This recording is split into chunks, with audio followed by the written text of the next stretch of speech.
مقطعيات عمري بالدنيا مقطعيات نشكر الكريم اللي بخير وكفاني.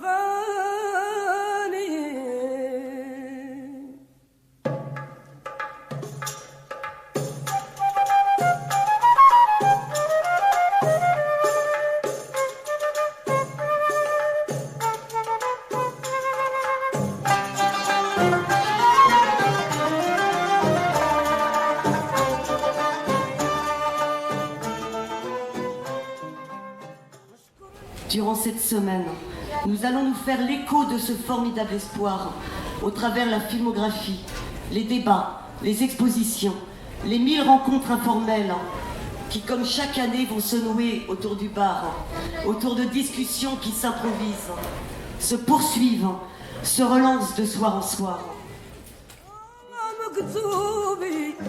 فرح لي قلبي مولانا الحكيم نشكر الكريم الله العظيم حنين ورحيم حنين ورحيم.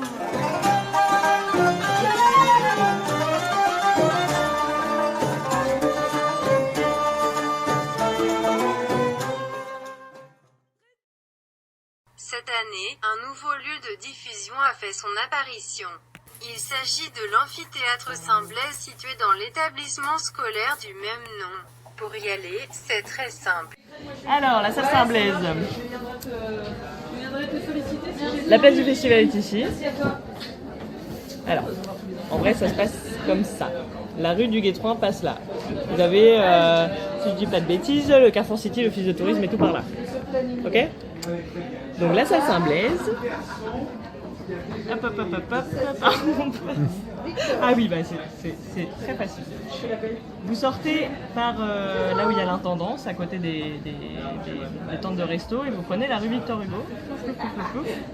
Et là, vous allez tomber sur un portail bleu, il me semble, et normalement c'est indiqué, il y a des flèches qui ont été posées. D'accord. Ouais. Et c'est tout près d'ici ? C'est à 4 minutes, 3 minutes à pied. D'accord. Ouais. Ok. Bon, mais je vais partir à la recherche de la salle Saint-Blaise. Tournez à gauche. Tournez à droite. Continuez tout droit sur 400 mètres. Attention à la marche. Allez-y, rentrez, faites pas vos timides. Non, mais oh, tu te crois où? Vous êtes arrivés, bonne projection, tout ça.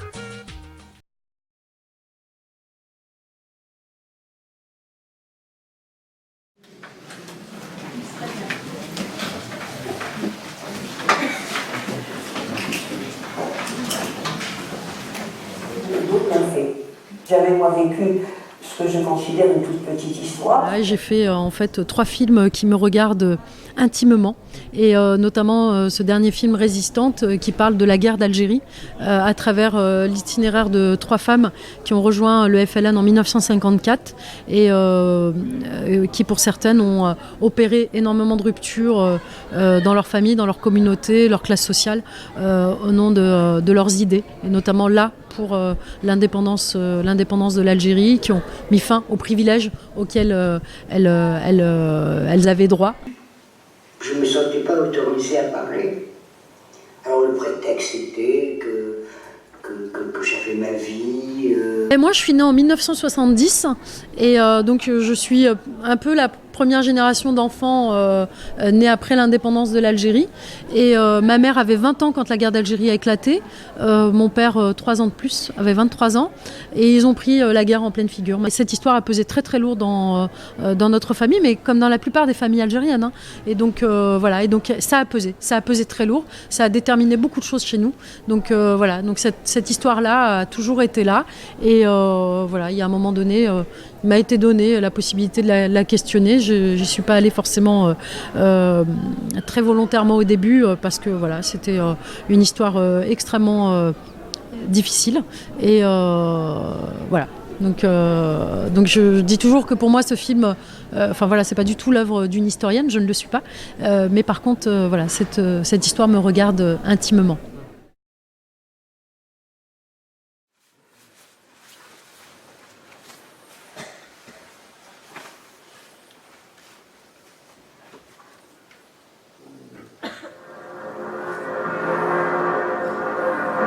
Le 8 mai 1945, c'est la victoire contre le nazisme. Non, tout le monde est en fête en Europe. Et en Algérie aussi, on est en fête parce que les Algériens, comme d'autres combattants coloniaux, ont participé à la libération de la France et de l'Europe.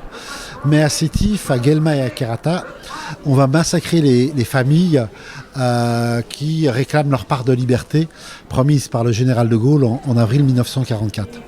Le 8 mai 1945, c'est la rupture. Parce que ceux qui vont créer le FLN, Ben Bouaïd, Ben Bella, Krim Belkaced, ce sont les combattants qui ont libéré la France et l'Europe et qui, rentrant chez eux en mai 1945, découvrent leur famille massacrée. On voudrait être à égalité de mémoire en tant que franco-algérien. On connaît l'histoire de France, on connaît, voilà. Mais un certain nombre d'histoires qui sont l'histoire de nos ancêtres, l'histoire de nos parents, les guerres coloniales, la guerre d'Algérie, le 17 octobre 61, le 8 mai 1945, la question de la torture. Ce sont des choses qui ont été évacuées du roman national français.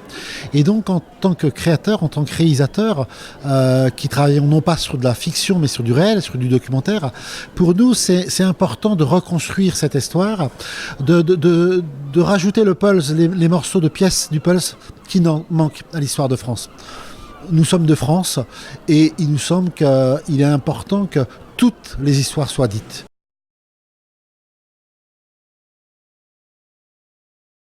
Aller raconter, par exemple, aller fouiller ce qui s'est passé pendant la guerre d'Algérie dans la famille algérienne, c'est-à-dire tous les règlements de compte auxquels elle a donné lieu, eh bien, c'est extrêmement difficile parce que tu te dis toujours ça allait donner du grain à moudre à la France qui va encore profiter, qui va aller profiter de ça pour aller dire mais vous voyez ce qu'ils ont fait de cette guerre et donc encore une fois continuer à dire que c'était une guerre qui n'était pas légitime. Et du coup, comment toi tu fais? Comment tu fais face à ça où t'as pas non plus envie de participer, t'as pas envie de participer à ça. Et donc je trouve que c'est toujours très difficile en fait de s'émanciper de ces histoires de loyauté et de vraiment trouver le moyen de raconter les choses avec vraiment une très grande complexité. Et pour moi, dans le sens où ne pas confondre le dominant et le dominé. Dire et nommer en 52 minutes ou en 70 minutes des histoires, la guerre de libération en Algérie, la guerre d'Algérie en France, qui a duré 8 ans, c'est toujours très très parcellaire. Donc on fait un choix drastique pour dire, pour nommer, sachant que il n'y a pas la prétention en 10 films de raconter ces complexités, ces rencontres, ces contradictions. Moi, je me situe vraiment aussi dans une continuité. C'est-à-dire qu'il y a énormément de films qui ont été faits avant les miens. Il y en a d'autres qui seront faits après les miens. Avant, il y a par exemple ceux de Mahdi. Et que pour moi, voilà, c'est une continuité, que c'est en fait tous ces films mis bout à bout qui peut-être peuvent raconter l'histoire, tu vois, et peut-être sortir d'une histoire. Et pour moi, c'est aussi très très important, voilà, de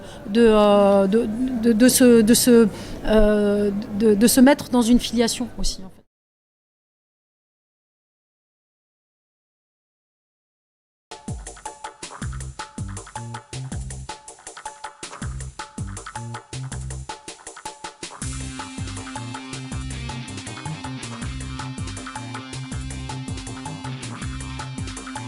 Bonjour à tous, nous sommes actuellement en exclusivité en direct de la 42e édition caniculaire du Festival de Douarnenez.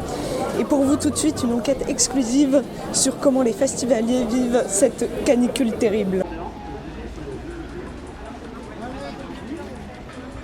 Mais ça fait du bien, un petit peu de chaleur, parce que le mois de juillet était frais. Donc là, on est content de pouvoir se mettre en maillot, en dessous, de tirer. Ouais, moi je suis allée à la plage, je me suis pas baignée parce que l'eau était trop chaude. Du coup, j'ai bronzé des paupières. Ça va très bien, je supporte très bien. Regardez, j'ai ce qu'il faut, je suis bien équipée, j'ai un beau parapluie multicolore. Ça me permet aussi de me protéger du soleil. Si j'ai trop chaud, j'ai un legging que je peux enlever, des chaussettes. Et j'ai le maillot de bain pour aller piquer une tête si j'ai trop chaud. Bah ouais, franchement ça a été compliqué, la chaleur et tout. Mais non, la canicule, ouais c'était... Oula. Bah il faisait super chaud et franchement moi ça m'a un peu inquiété sur l'avenir. Il faisait très très chaud et je suis plutôt inquiétant, quoi.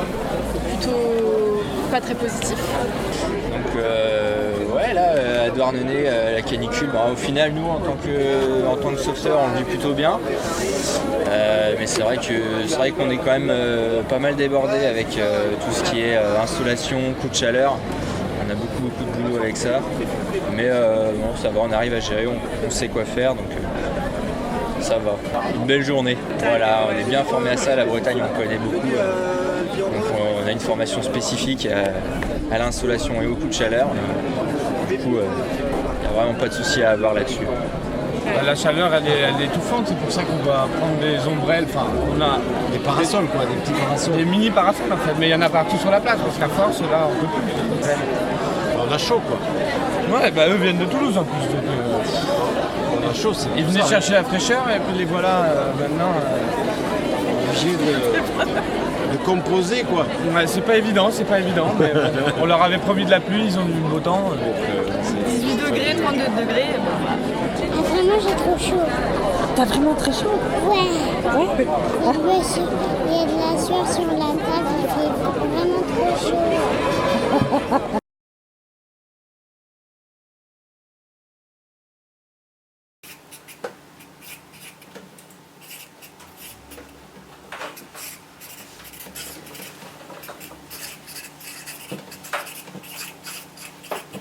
Tout ce qui est prosodie. Alors prosodie, c'est un peu l'accentuation, mais c'est l'accentuation dans la phrase.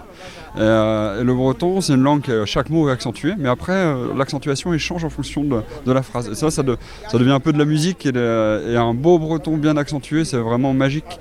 Et d'autant plus que le français est une langue assez neutre au niveau accent, donc du coup, ça ressort d'autant plus. Donc, Petra Musrandela, on tapet bien, Mamigerandela, da greiste zo beder bern tut berge, hag a he on eus bet sapre brunch ne ket ar gar brezon, mais même stras vous voyez da impujut gar youvel seba, barz ar brezon. Ce qui est vachement bien, c'est qu'on peut dire des gros mots en breton et que c'est pas vulgaire. Ça fait partie de la langue, quoi. C'est une vulgarité sereine, on va dire. Ma grand-mère, elle disait beaucoup de gros mots en breton, mais alors qu'en français, jamais elle serait permis. Mais en breton, ça passe. On peut dire des gasses, des torpenthoraires, des toulfouères, tout plein de mots comme ça.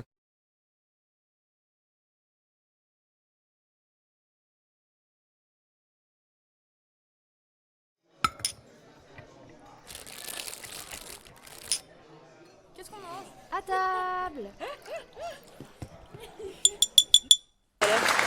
Alors ce midi, on va manger un curry de pois chiches et d'épinards avec une petite sauce raïta et un pain, voilà. Et en dessert, il y a un gâteau au chocolat aux amandes. Et je pense que ça va être très très bon. Voilà. Venez vous régaler. Ce qui était surtout formidable, c'est qu'il y avait 3 cuissons au fondant au chocolat. Une vraiment très très très moelleuse, une autre moyennement moelleuse et puis une autre classique. Moi j'ai pris la très moelleuse. Inoubliable, c'est ça le mot.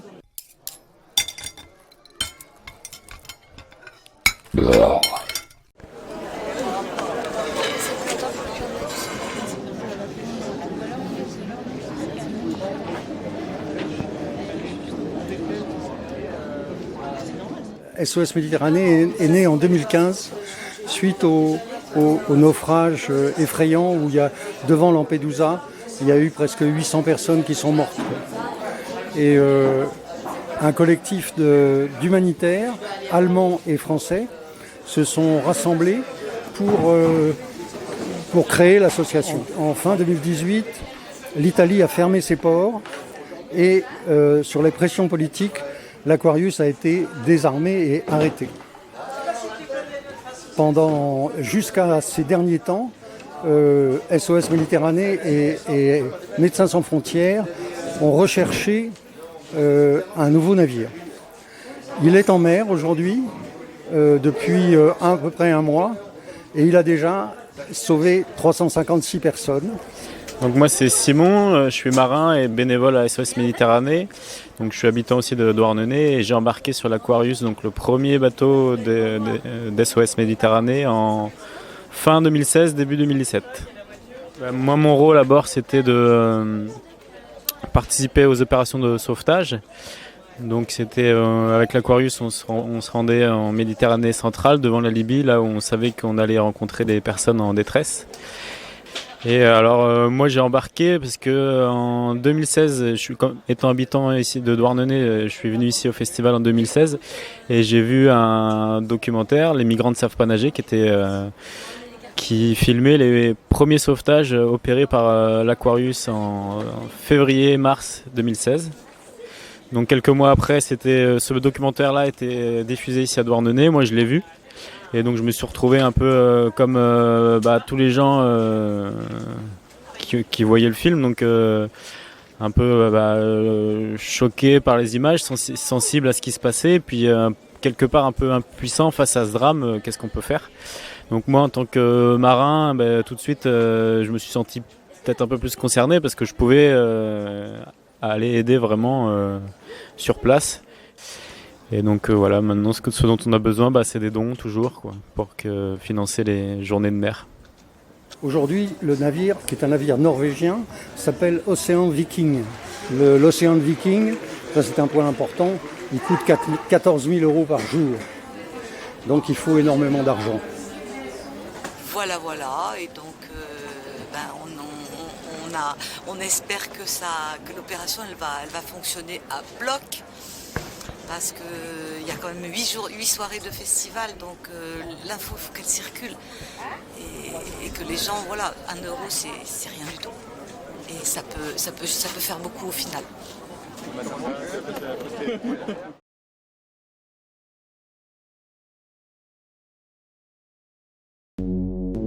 Très grande Wettgleich, je dis que mes repères c'est festival à cinéma. Magnifique festival de cinéma de Douarnenez.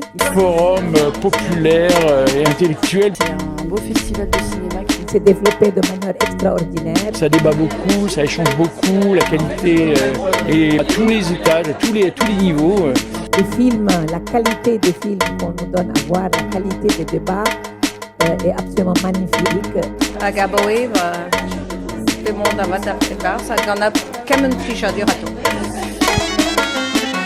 حصل بين الأعصر والعصر المعاصر بالماضي والحاضر مالي كان ومعصر حصل بين الأعصر والعصر المعاصر بالماضي والحاضر مالي كان ومعصر عقلي يا هوت بيرد عقلي يا نيل صار